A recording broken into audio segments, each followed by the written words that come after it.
I'm Mayor Zach Verwink, and I'm running for another term as mayor because I've been really proud of all the things that we've accomplished in this city together.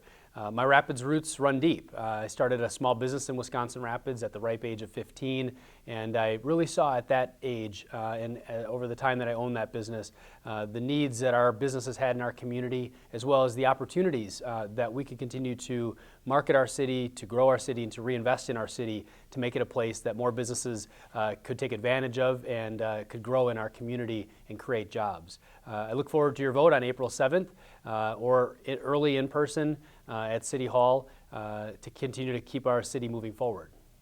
Thank you, Joel. Thank you to Wisconsin Rapids Community Media for having me here today. My name is Shane Blazer and I'm running for mayor. I have previous experience as being a police officer, city clerk, and I'm currently the 8th District Alderman. And I look forward to serving you as the mayor. Thank you.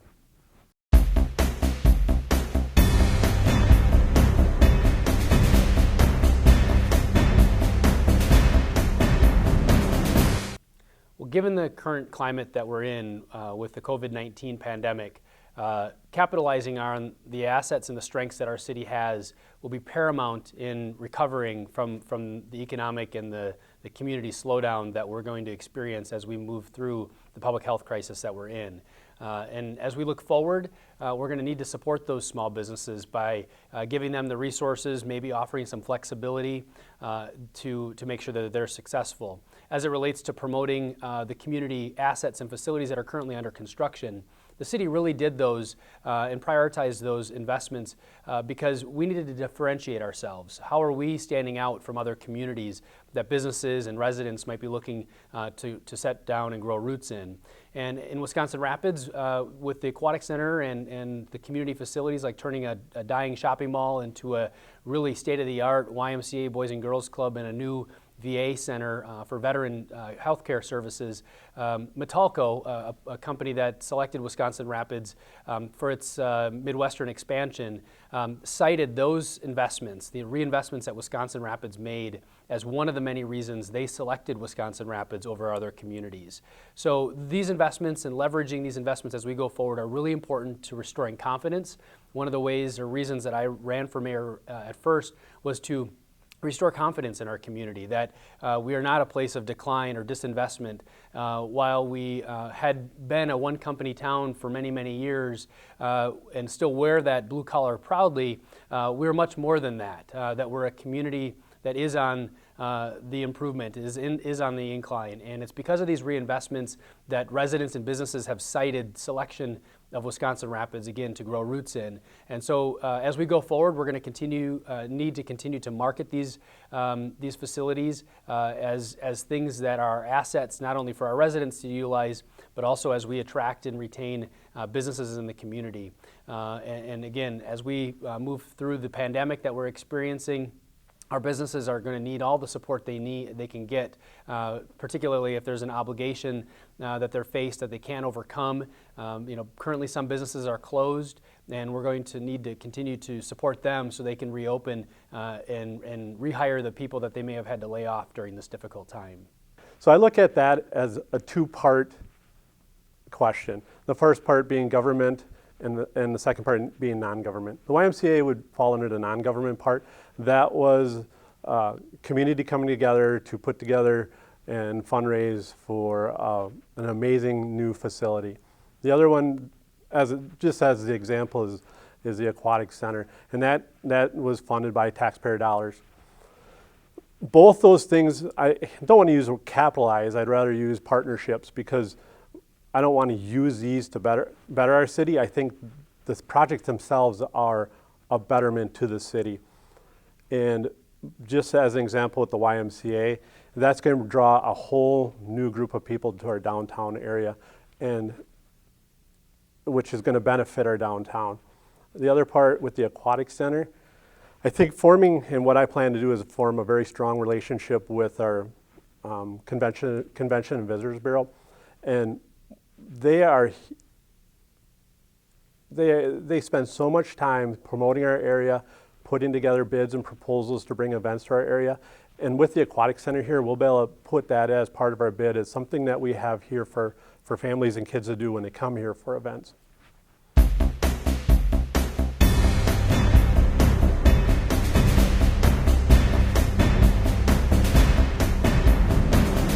Well, in 2016, Wisconsin Rapids did a housing study, and it's 4 years old now, but it's still the most relevant information we have. And I read through that study, and if you ever want to read it, it's a pretty long read. But in that study, it pretty much said we're short on everything. We're short on single family, we're short on multi-family housing, apartments. Another thing it highlighted that we need to make sure that we are enforcing our property maintenance and making sure we're doing that. But one thing I took away from reading that, and I think we need to support our developers and make sure that if a developer is looking to come in here, that we provide infrastructure and those type of things to make sure that development happens. But more importantly, it also highlighted that we need to preserve our neighborhoods. And I've long said, I grew up here. I grew up in the neighborhoods here. I played in the neighborhoods, fell in the creeks and the ponds, and rode my bike everywhere. And I think we need to make sure we preserve our neighborhood and follow our zoning, and not just put projects and buildings in an area just because they want to go there. We have to make sure it fits the neighborhood, and make sure that we're preserving that neighborhood that we all grew up with. Well, you don't get jobs in a community without an adequate supply of housing stock, and it was a priority of mine in 2016 when I worked with the City Council to commission a housing needs assessment. Since that time, we've identified, or actually in the assessment itself, we identified a variety of areas where there were unmet needs or untapped potential, if you look at it from that perspective, particularly in apartments. We all know that the growth and development of apartments in neighboring communities like Marshfield or Plover, residents are living in those communities but working here.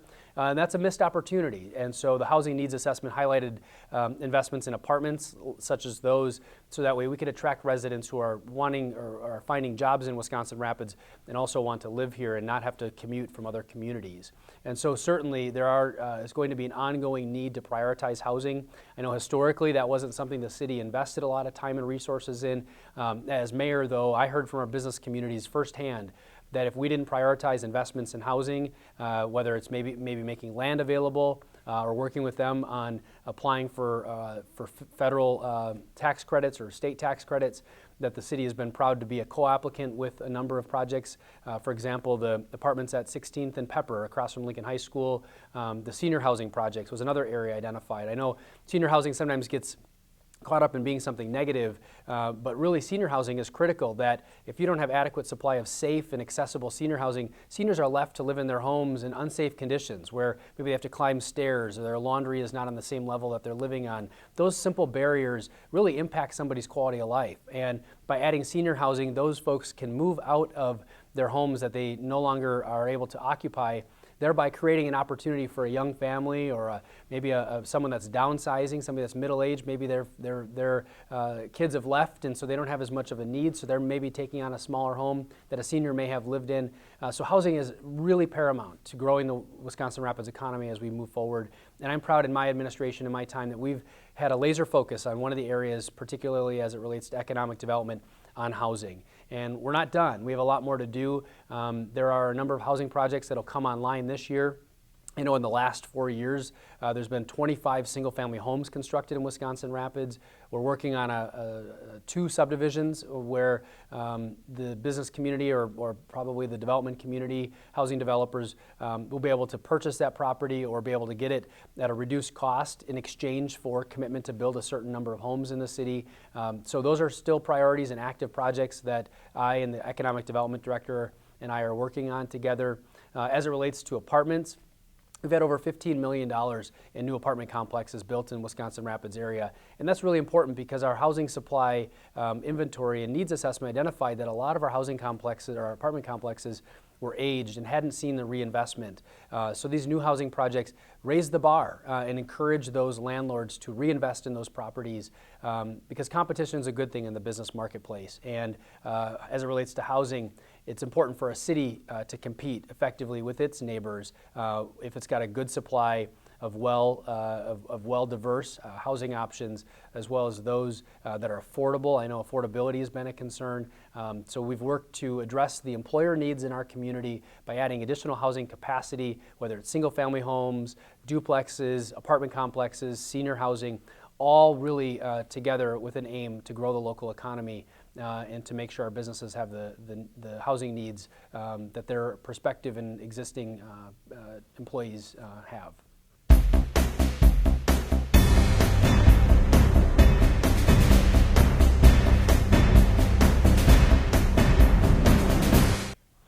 Unquestionably, the COVID-19 pandemic that we find ourselves in has changed lives for everyone. I don't think there's anybody that's been immune to disruption.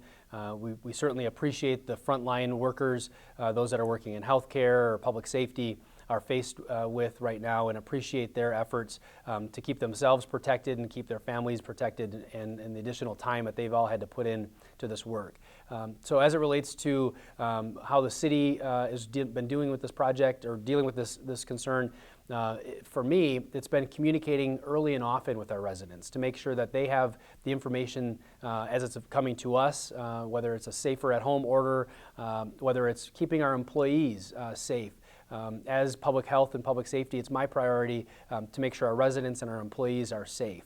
And so early on, I created an emergency order to provide paid sick leave, knowing that the federal government wasn't going to act very quickly, that our employees may need emergency paid leave before the federal act could kick in, so folks didn't have to worry about going unpaid if they had a certain circumstance arise.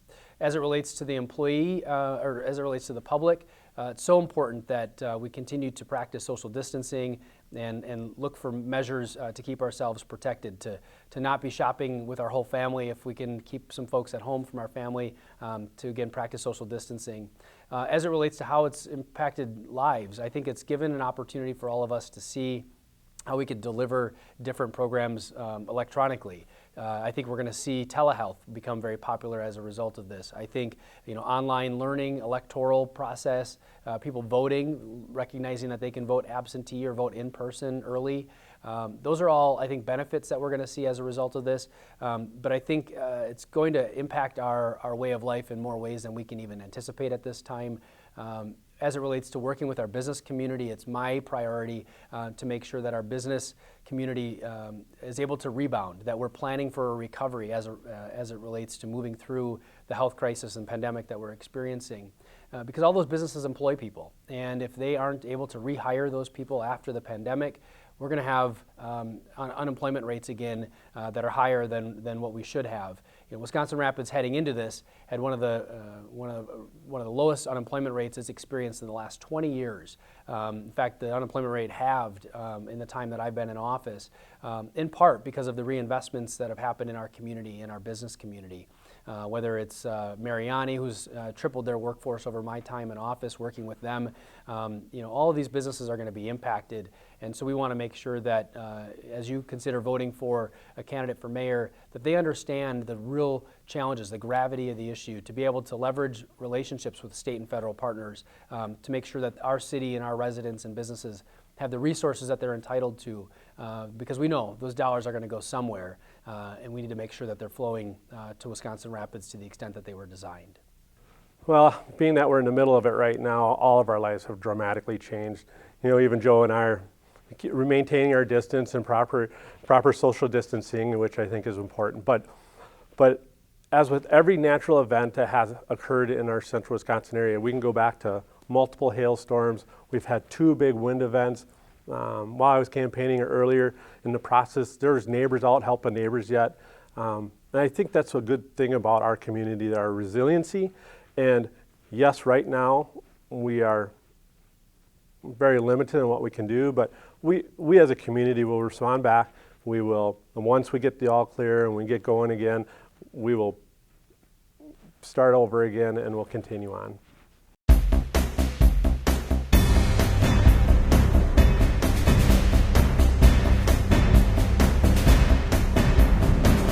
So as for vacant properties, I believe the city of Wisconsin Rapids needs to stop purchasing properties and tearing down buildings and taking them off the tax roll.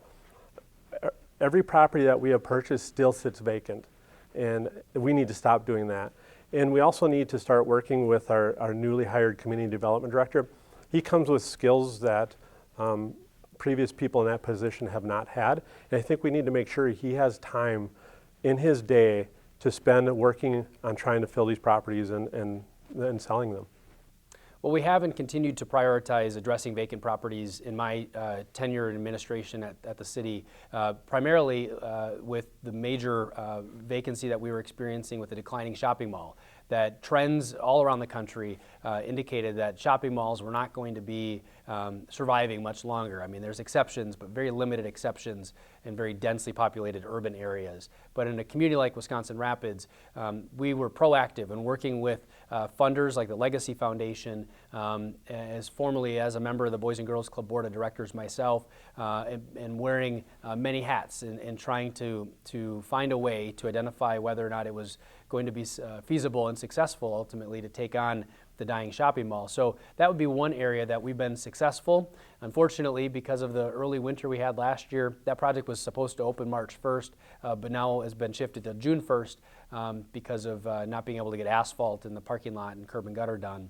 But vacancy is something that our community has faced for the last 20 years. When the major employer, the paper mill, started doing downsizing over the years, many of those businesses that were previously supported by the volume of income in our community had to close, not to mention the trends with online shopping.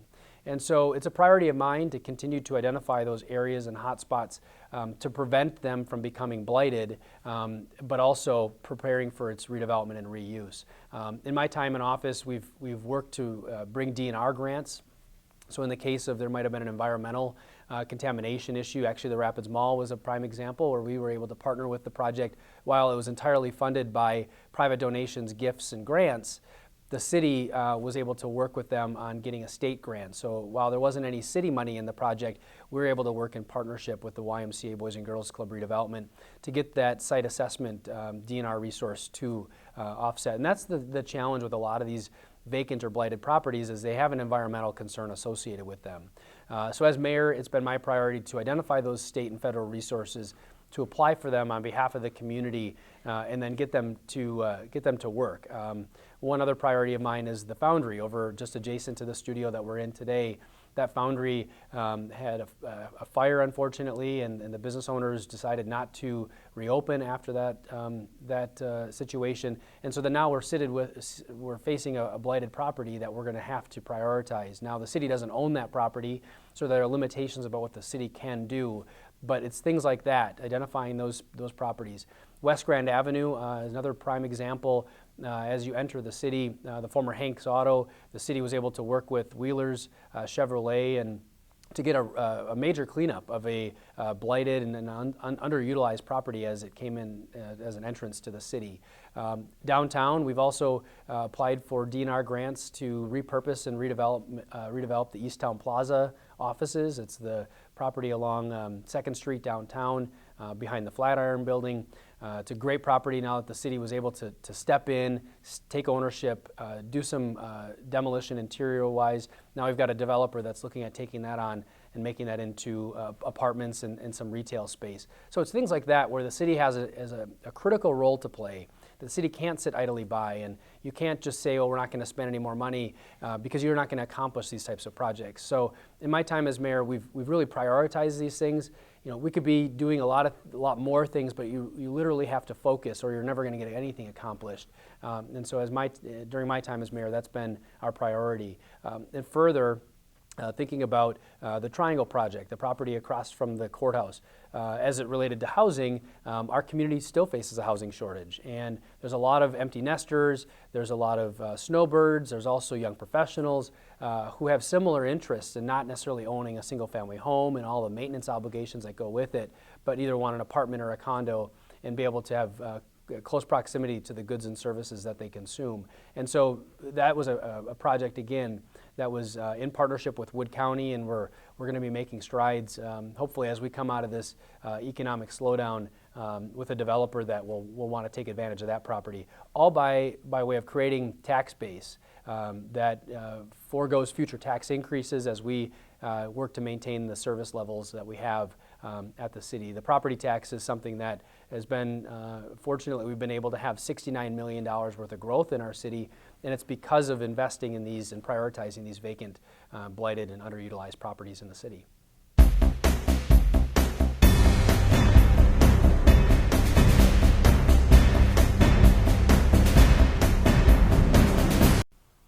I'm personally passionate about renewable energy and sustainability measures. In fact, as mayor, I had a sustainability council which advised me on measures of sustainability priority that our city should be undertaking.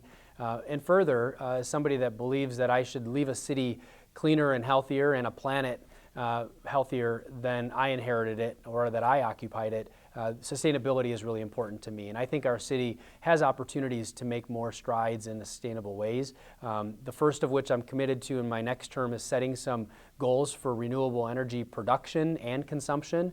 Right now, we don't consume or produce as much as we could. And so as mayor, I'm going to prioritize energy production locally through solar. There's a great solar farm being proposed south of the city, but there's also property within the city, the airport, rooftops within city buildings like the Centralia Center that we're here today, that when we do a roof replacement, we should consider adding rooftop solar to these buildings to further offset the public purchase power that we need to make in our city. I think also our city fleet, we can continue to optimize our routes better. We can look at using more energy efficient equipment and further to reduce idling. It's something that's an easy measure that a lot of cities have taken. Idling costs taxpayers a lot of money, that every dollar that we can save in energy production locally or through more energy efficient practices is one less dollar our taxpayers have to pay. And so there's also an economic benefit beyond just the sustainable benefit of saying the feel good about having a cleaner and healthier planet. I do agree that we need to be energy efficient, and this is not something new.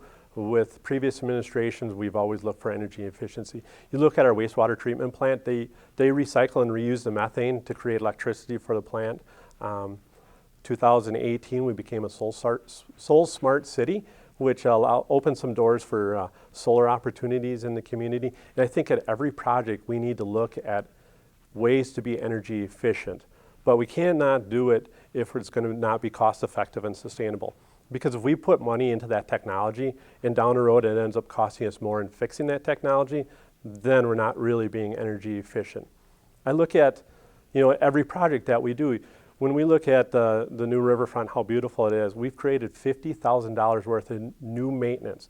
So that's more gas being used, more mowers, more trimmers, more everything that needs to be done down there. And that's not being efficient either. And we need to look at making sure that we're being efficient in how we maintain our properties also.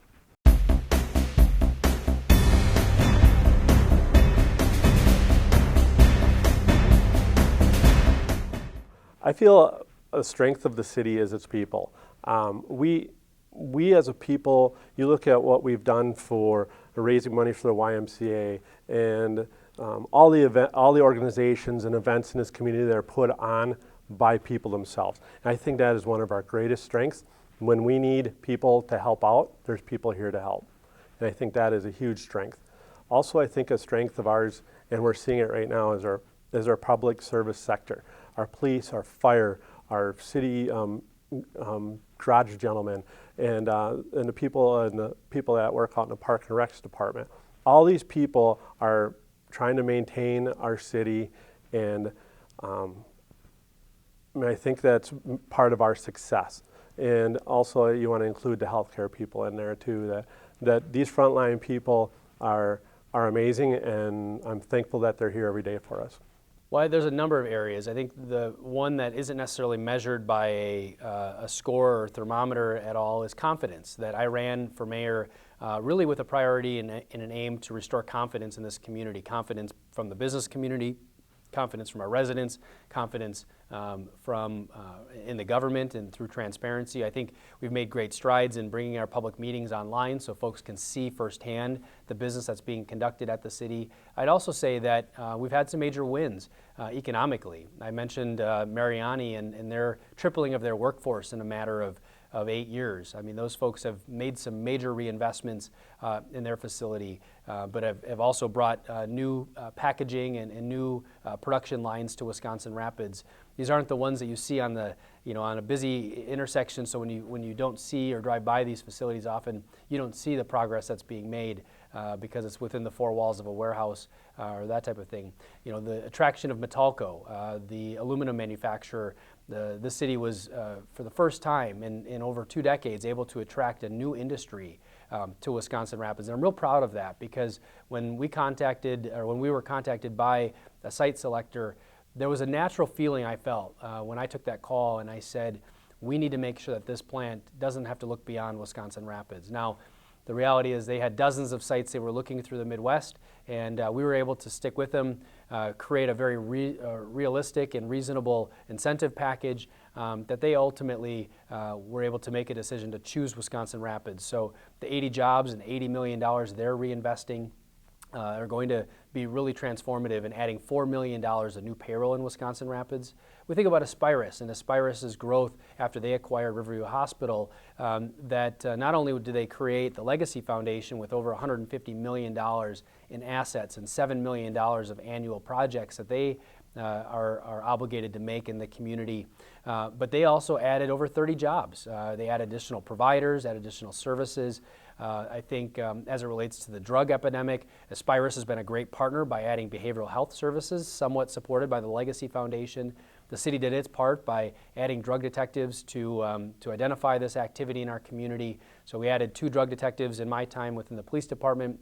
Public safety, we also added 3 firefighters, that our call volume was such that our firefighters were experiencing burnout and having to be forced to work shifts. And that's something that was a concern of mine, that we want to make sure these folks are rested and have the full attention when they're on the job. Otherwise, they're a liability or a risk to themselves or to their family, or not returning to their families. So I think those are a couple of areas that the city's done really well in. I think as it relates to redevelopments, we've been able to partner and come together in ways that this community hasn't done so before. Philanthropy, the local government and private community members donating their resources to make projects happen. And I'm real proud of that. I mean, there's a ton of other small projects, but I think we're also leveraging our assets in ways that we hadn't leveraged our resources before. The river is our most prized natural asset. There are communities all across our state that do not have the natural resource like we have, and we're finding ways now to capitalize on it. I know that prior to being mayor, that was something I heard all the time, that we need to better utilize our riverfront resources. So this year will be the conclusion of our second phase of our riverfront project. One that wasn't just for niceties and for park features, but we had to maintain that river wall. If we didn't maintain that river wall, we were going to lose those riverfront park spaces through flooding events. And so by prioritizing maintaining that piece of infrastructure, the river wall, we've been able to accomplish, I think, something that's going to preserve that asset for generations to come. As it relates to other investments, I think we've been able to maintain infrastructure like our wastewater river crossing. You know, a lot of folks say, well, you're borrowing too much. Well, unfortunately, the state only allows us to borrow for these infrastructure assets, whether it's the miles of new streets that we were able to put in across the city on both east and west sides of the river, the wastewater river crossing that we were living on borrowed time. That wastewater asset, that pipe that runs along the river was 60 years old. And if we didn't invest in that infrastructure, there's a good possibility that that could have leaked, and we would have been dealing with millions of dollars in penalties and fines from the federal government if we didn't address it. Yes, it was expensive. Yes, it was a big lift. But these are really critical investments that if we don't invest in these things, we might as well shut the lights off and say Wisconsin Rapids isn't a place for growth and development.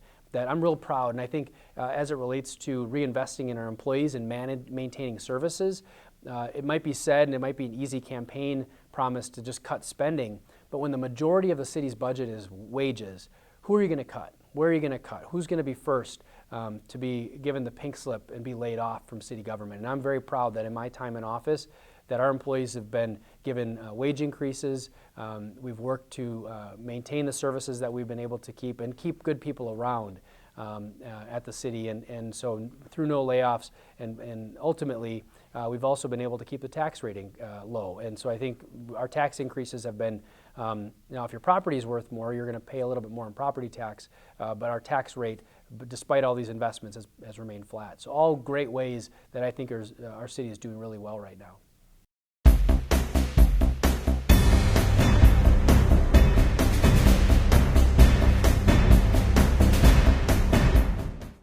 Well, there's always improvements to be made. I maintained when I was first elected that I wish I had a magic wand when I walked into the mayor's office just to make problems and challenges go away or to make things happen. But I think there's always opportunity to address and to work within our neighborhoods to make sure our properties that are maybe not owner occupied, that are owned by absentee landlords, to continue to keep a standard that our fabric of our community is best when our neighborhoods are thriving. And I know that there are some neighborhoods in our community that don't necessarily feel that. And so I think that's one area and a priority that I have, is to continue to address the neighborhood and keeping a high standard of our neighborhood, whether it's cleanliness, public safety, public health. That's an area that we can continue to improve on. Another area is planning for future investments.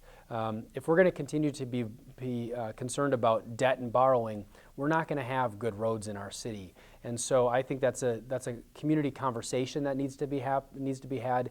That if we're going to resurface our roads and deal with the underground infrastructure, so we don't live a winter with broken water main breaks every block and torn up street surfaces as a result, we're going to need to come to some terms with the fact that the city's only method and tool at present is to borrow. I think we can continue to prioritize things like 8th Street. That's something that I've been working with the DOT since the day I came in office, and I'm disappointed that we don't still have a schedule for the reconstruction. But with a new governor and a legislature that understands the needs that Wisconsin Rapids faces, through my presence and advocating for these things, I think we can achieve these barriers and concerns. Another improvement that I think we can make, and this isn't just citywide, this is statewide. Through my role as league president for the next year, a priority of mine in the league is to move beyond the property tax.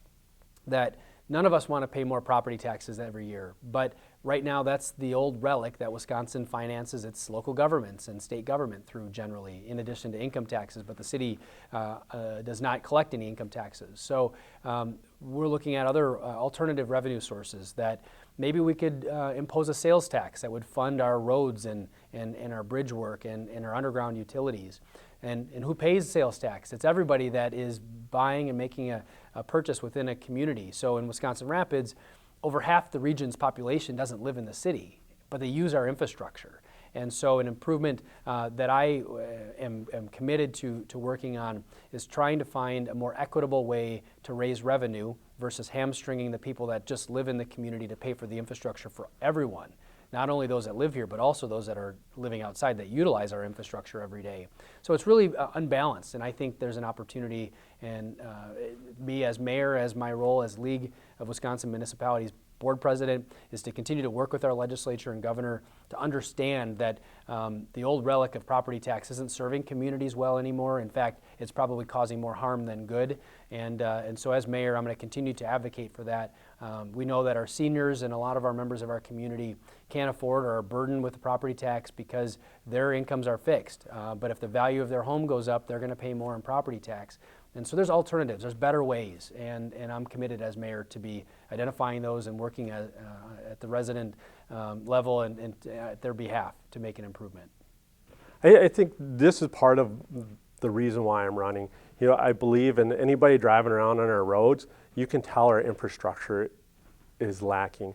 And we spent a lot of time and resources towards riverfronts and aquatics. I think we need to refocus ourselves, make sure that we don't have to dodge potholes. That is a number one concern I hear from residents is plowing, potholes, and those type of things.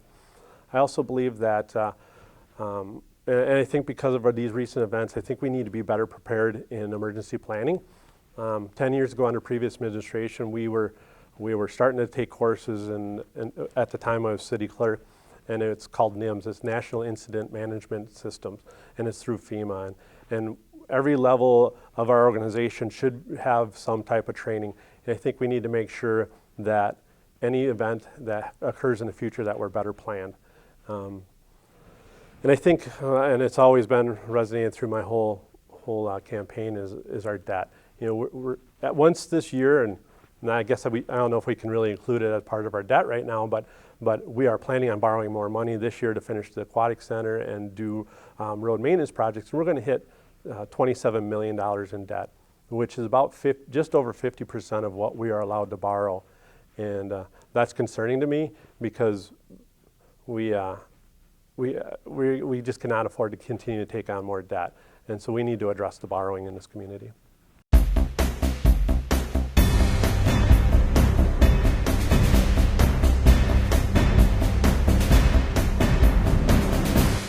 We all envision that our future will hold promise and show progress. I'd like to see better streets. I want to make sure that our community is safe, our business is thriving, and that we have fair taxes. And so I believe that we need to create a comprehensive plan, and it needs to be part of the public, and staff need to be involved in this, and we need to be very open and transparent. And so that can be our roadmap to the future, and it's something that we can do every year, review it, update it, take out projects, add projects, whatever the priorities are at that time. It shouldn't be my plan, it needs to be our plan. Residents have come to learn that I have an open door, I'm fair and equitable, that on matters that they're concerned about, I want to hear all sides, that I don't just jump to a conclusion based upon having some information. And I hope to continue that. That's my pledge that as mayor, I will make sure I consider all sides to be fair and equitable on all issues. I'll also keep an open door, both to employees and to the public that wish to raise a matter of concern with me. As our workforce as a city gets younger, those employees come to the city with different skills than those that left. And we need to do more to move beyond the attitude of that's not my job, but together that's our job. This is how we're going to accomplish things as a team. And I think that's something that as mayor I'm continuing to pledge. I also pledge to continue to convene our residents through mayor's councils on beautification, sustainability, small business. I think public art and humanities should become a bit more of a focus and priority of mine. And as mayor, as I go forward, I'll be working with the Cultural Center, which is working to find its new location, continue to invest in our library, and to make sure our arts and humanities places like the Community Theater and Arts Council all can come together and work together more effectively to communicate and to work for creating great programs for our residents. I also will make sure that our equipment purchases at the city will be done on a rotational basis, that we have a plan for when we're going to be doing these things, as opposed to, well, we just decide that in a vacuum we're going to make a purchase or do something. My administration will also continue to vet priorities collectively across all departments, that there aren't winners and losers conversations, but everybody is working together, understanding a bigger picture and a bigger vision. And my administration will continue to prioritize the input so that all of our residents can have success, that not just those that show up, but all residents and all businesses can thrive in this community. And I hope that my energy and involvement and invitation to all will still be taken up by our residents to continue to move our city forward.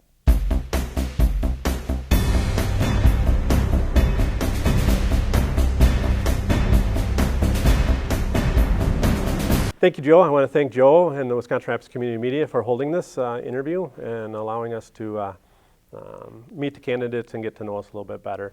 I also want to thank my supporters. I could not have done this without you. I could not have gotten up every day and the highs and lows of campaigning without your support. And I think bringing a fresh new perspective, as in all levels of government, are very important. It's been 8 years. It's time for a different set of eyes and a different set of thought processes. And I want to thank everybody for this opportunity. And I look forward to hopefully having your vote on April 7th. Thank you very much. I first ran for mayor 8 years ago at the age of 24. I did so because I saw great opportunity for our city to be more effective, more sustainable, and more business friendly. It's a city I was raised in. It was a city I grew a business in, but it was a city that had fallen on hard times. And as mayor, I've worked really hard to restore confidence in our businesses, restore confidence in the government, to improve transparency, but also to make sure that our assets were marketed and promoted, that our community was a place that all people could thrive, not just those that had success naturally. And so I'm really proud of what our city has become. We've got a historically low unemployment rate. We're working very hard to attract business. We've had $69 million in growth in our tax base in my time in office, all measures that aren't necessarily seen every day. We've got more businesses that have opened in our downtown than ever before, and storefronts more occupied than before I took office. And it's all because of the priority that our city has had in working with residents, working with our Chamber of Commerce, working with our Convention and Visitors Bureau, working with entities like the Wisconsin Rapids Rafters to ensure that they're going to stay in Wisconsin Rapids. And all these things didn't come for free. We did have to make some investments. We had to prioritize some spending, but we did so all while keeping the property tax rate flat and to ensure that our obligations can be met as we go forward. I ask for your vote humbly on April 7th to keep our city moving forward and to continue the momentum that we've built over the last 8 years. Thank you.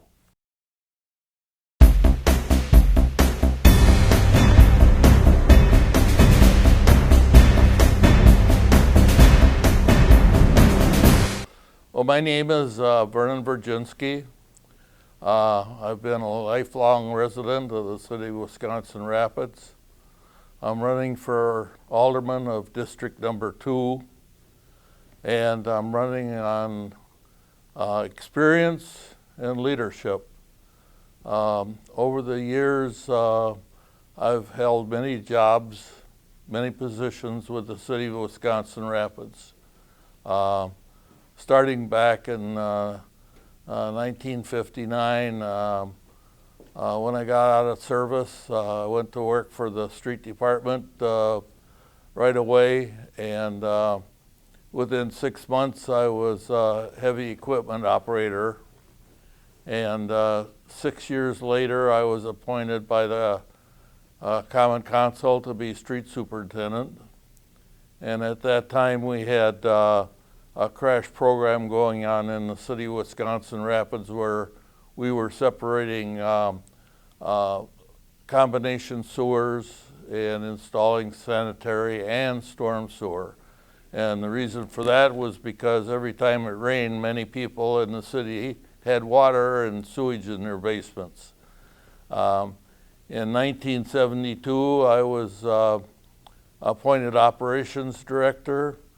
And at that time, I was responsible for a wastewater treatment plant, street department, park department, sign department, garbage and refuse collection, maintenance of all city buildings, and I had the additional duty of being administrator for Alexander Field.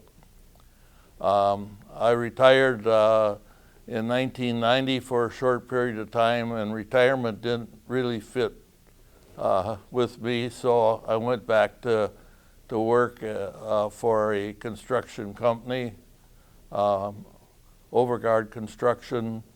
And this company does a lot of road building in Wisconsin, and actually in states that border Wisconsin.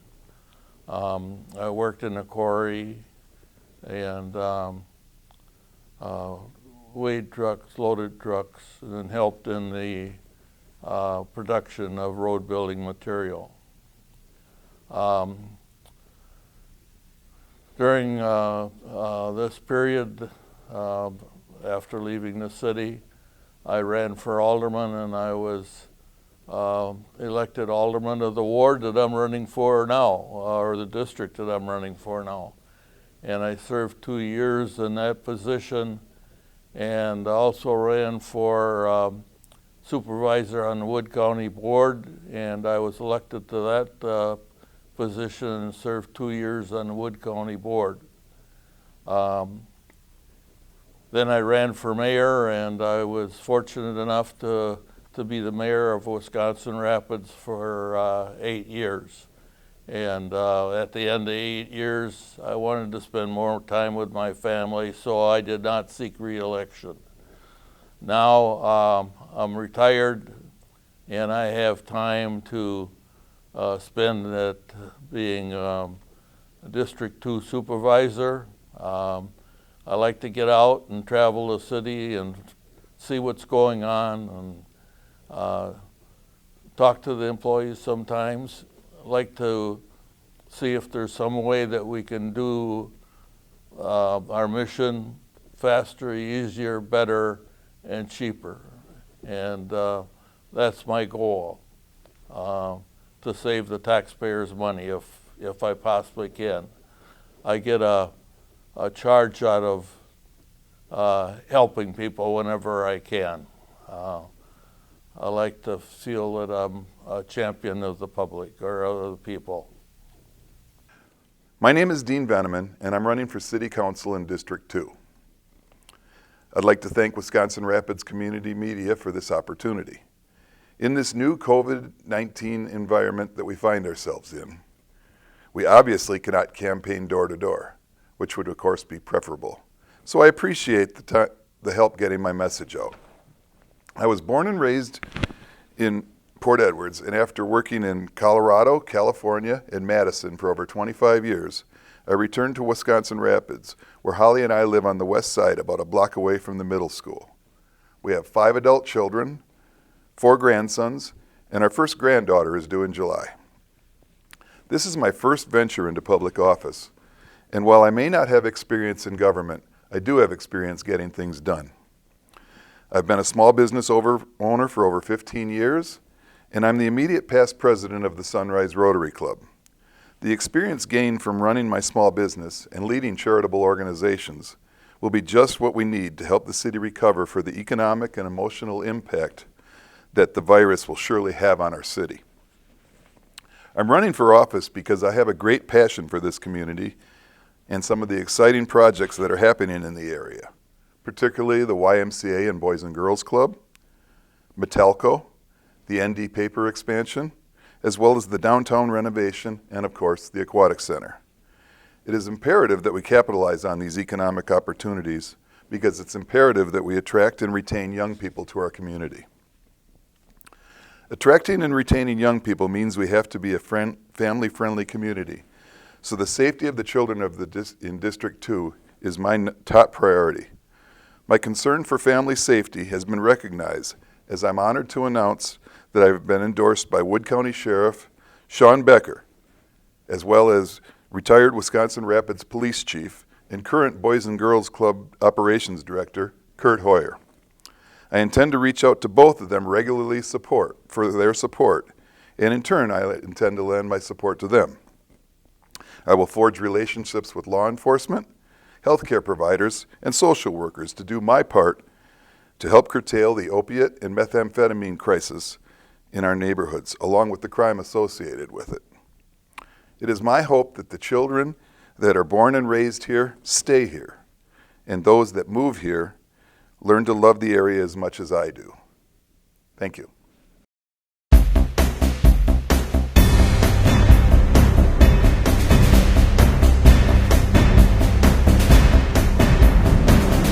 Well, business is going to be hard to come by. I think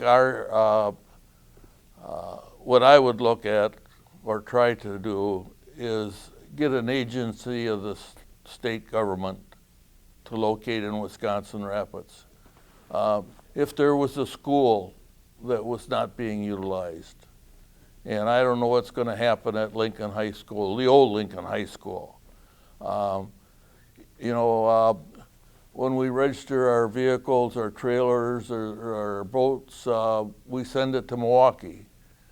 Wisconsin Rapids is centrally located. Why can't we do that? Send all that registration and send it to Wisconsin Rapids instead of Milwaukee. The Department of Natural Resources, arm of the department, could be located in Wisconsin Rapids because a lot of the fishing and hunting and tourism takes place in the northern half of Wisconsin. So I think attracting a state agency would be our best bet.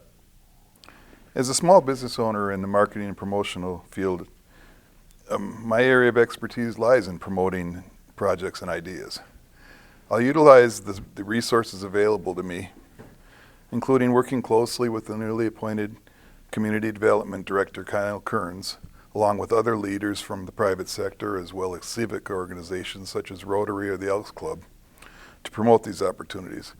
Much like I did when I helped secure a grant. I led a team of Rotarians to secure a $10,000 grant for the Community Outdoor Learning Center. We're building the outdoor classroom, and I put that team together, and that's the kind of thing I do. I like to forge partnerships, and these projects will provide a need for supporting businesses such as restaurants, landscaping companies, shops, things of that nature, and working with these partnerships as well as organizations such as Wisconsin Economic Development Corporation would help pave the way for these new businesses.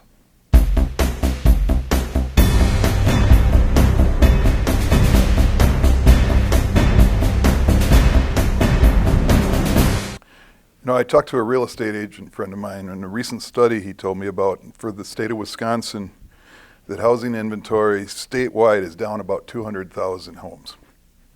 This number is, of course, based on the jobs in the respective areas. The places with the lowest unemployment rates have the lowest inventories. Wisconsin Rapids is unique in that there aren't a lot of areas being developed, so there isn't a lot of land for new construction. It's hard to tell what our job situation will be after the pandemic, but I feel that the private sector will make decisions on the development based on the economy. So I kind of leave that question up to the private sector. At this particular time, I don't believe the city needs more housing.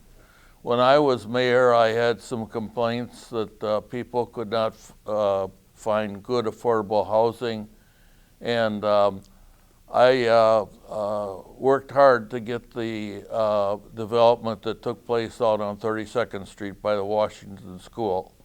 That was a 40 or 48 apartment complex.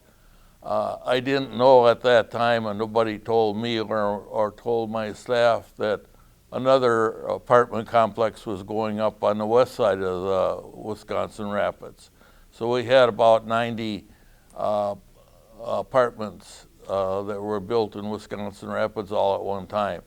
And since that time, it's not stopped. It's been a continual development in housing. I think that right now we have enough housing. I'm sorry to say, I think probably our population is going down a little bit. We were close to Marshfield, within 100, 150 people. Recently I've seen something that indicated that we might be below 18,000 population. We'll know when the 2020 census is complete.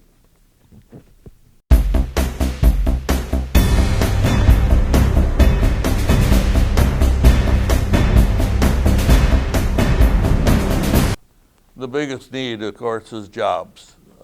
We need jobs. We need jobs bad, and they're hard to come by. The aluminum plant that's going up, that's a plus. I was out in the beer and business park, and I see that they got foundations out there for another building. And they got gravel hauled in for, it looks like, a third building out there. That's good. I think one other thing that we have to do is our Woodlands Business Center and that Northeast Commerce Center that we have to look at, make it look appealing. So somebody looking at Wisconsin Rapids wouldn't see a lot of brush or trees or fallen trees and stuff like that. Dress it up so it looks good, and that might bring people in. I think the airport could possibly bring business into Wisconsin Rapids. If it does, it's great. Right now, it's mainly for people that like to golf. Why couldn't the airport be used to bring business in? Prior to COVID-19, I would have answered this question something like battling the opiate and methamphetamine epidemic along with the crime associated with it. My sense is that after the virus, along with job loss, this answer will probably be the same. Drug addiction and the crime associated with it is a huge problem in our district, as it is in the remainder of the city, and treatment options are very minimal. Economic issues from the virus will only add to this problem. This is not a government problem, it's a community problem. We need families, particularly those with young children, to band together, create neighborhood watch groups, create awareness, stay involved, report suspicious activity, and inform law enforcement, social workers, and healthcare providers when your friends or family are affected by this. There are resources available that don't require additional taxpayer burdens, such as the Boys and Girls Club, which is going to be expanded, as we all know. The Narcotics Anonymous and Alcoholics Anonymous. These are all types of resources that can be utilized. And we are in this together.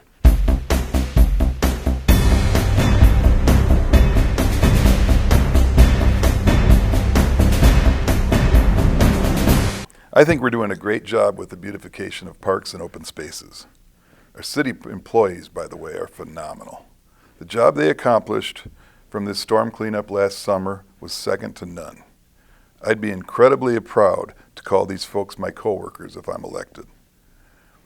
We've also done a good job forging partnerships with the private sector to help fund the Aquatic Center, which has the potential to be a great asset to the community. These partnerships need to continue and should help alleviate the burden to the taxpayers. The recent Grand Avenue renovation was well done, and it was completed in a timely fashion.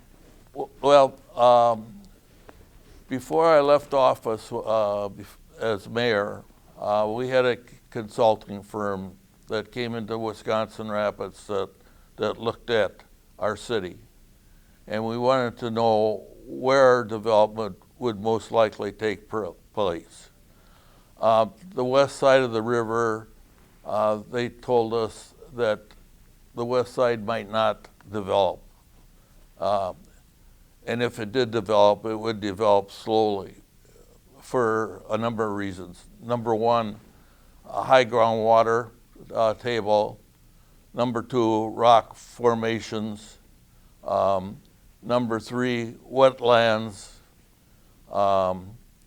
Cost of utilities expensive because of soil conditions.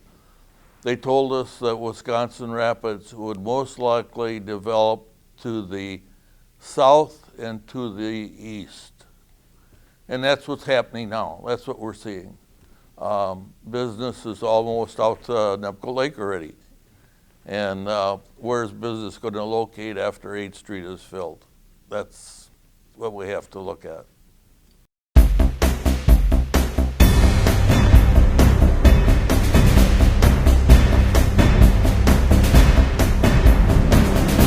Well, I think we have to protect our infrastructure. It's a lot cheaper to repair than it is to rebuild. Some of our streets are in bad shape now. I know when I first started working in the street department, and I mentioned it just a little bit earlier, people had flooded basements. That's been taken care of. Now we have to maintain our streets. We have to dress up our city.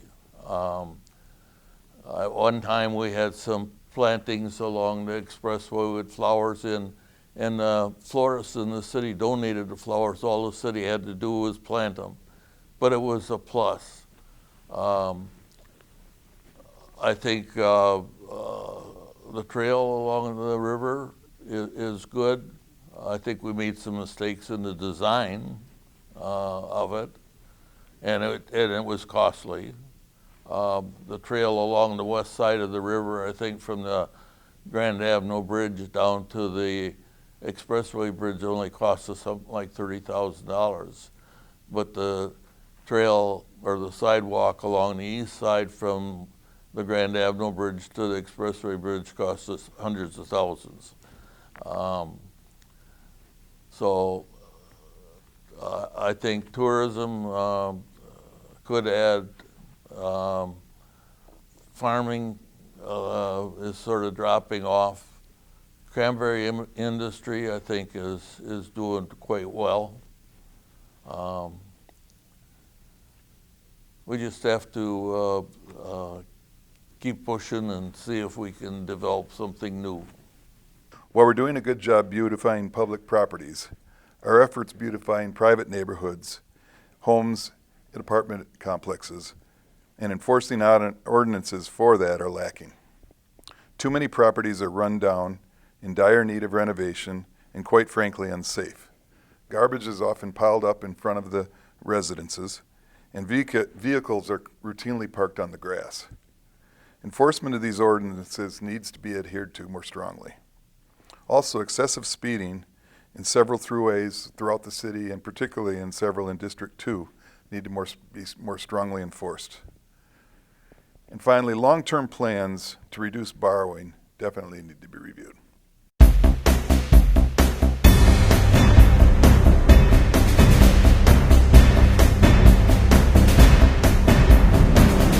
We're living in an entirely new world than we were even a week ago.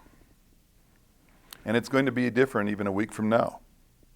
As of today, our city has limited exposure to the virus, and I'm proud of our citizens for stepping up to the plate and following the advice of the experts. The question, of course, is what our city will look like after the pandemic has run its course. While no one knows the answer to that, I believe I'm the candidate to help guide us on the right path. I know how to adapt. I've been involved in 2 corporate takeovers, including the Georgia Pacific takeover in the 90s. Both resulted in business closures and job loss, a climate much like we find ourselves in now. The city needs to be run like a small business. Small business owners are fully invested in their business. We need to be fully invested in our city. Just like a small business, we take full advantage of the resources we already have in order to attract new opportunities. In the coming months, we will have 2 major projects coming to fruition in our area that will change the entire dynamic of our community, and we need to capitalize on those opportunities. We need to do everything we can to attract young families to our community and retain those already here. We have the foundation. We need to build a new economy from within. The safety of our children and families is my top priority. Recently, across the street from my house in my neighbor's front yard, one of my dearest friends almost stepped on a hypodermic needle in her bare feet. They have small children at home, and their yard is just half a block from the middle school. We've all heard these kinds of stories and are always shocked that it happens here. It's time to no longer be shocked. We need to be aware of our surroundings, watch our neighbor's house when they're not home, and form neighborhood watch groups. It's up to us. When I grew up, due to pollution, you couldn't fish in the river. Now we swim and paddle in it, and it's our greatest resource. It's amazing what can change when great citizens put their mind to it. I'm asking for your vote, either via absentee ballot or safely voting early at City Hall by Friday, or at your polling place on Tuesday, April 7th. Thank you. I'm running for alderman because I have the experience. I've prepared the budget for the city for 8 years. It wasn't as much as it is now. I was shocked when I was elected back in October, and a $30 million budget was presented to the council in November, and I don't think it took 5 minutes to approve a $30 million budget. When I was mayor, I think our budget was somewhere in the area of $22 million. And I'm concerned about the amount of debt the city has. Taxes now this year went up, when at the same time services is going down. We used to have a spring cleanup, a fall cleanup for people that didn't have a trailer or a pickup truck to haul junk and stuff out to the landfill. Now we don't have that anymore. We're limited to the amount of recyclables and garbage that we can put out by the road and have it picked up. I've got a good knowledge of every department in the city. I'd like to reduce our debt. when I was mayor and I took over back in 1994, we were just about $18 million in debt. Today we're $27 million in debt, and it's growing.